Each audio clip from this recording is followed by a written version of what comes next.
Number 2 యాంటికైతెరా mechanism. ఏథెన్స్లోని ఒక archaeological మ్యూజియంలో పెట్టబడిన ఈ ప్రాచీన కంప్యూటర్ కళాకృతికి ఒక అద్భుతమైన ఉదాహరణని చెప్పడంలో ఎటువంటి సందేహం లేదు. దాన్ని చూసి పెద్ద పెద్ద కళాకారులు కూడా ఆశ్చర్యపోతున్నారు. యాంటికైతెరా మెకానిజంని ఈ ప్రపంచంలోని మొట్టమొదటి యాంత్రిక కంప్యూటర్గా భావిస్తున్నారు. 1901లో కెప్టెన్ డిమిట్రియోస్ కాంటోస్ తన క్రూ మెంబర్స్ తో కలిసి సిమి ఐలాండ్ లో దీనికి సంబంధించి ఒక భాగాన్ని గుర్తించాడు.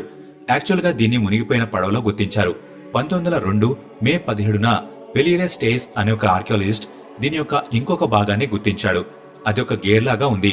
ముందు అతను దీని గ్రహాలు కదలికలను తెలిపే ఒక గడియారం అని అనుకున్నాడు.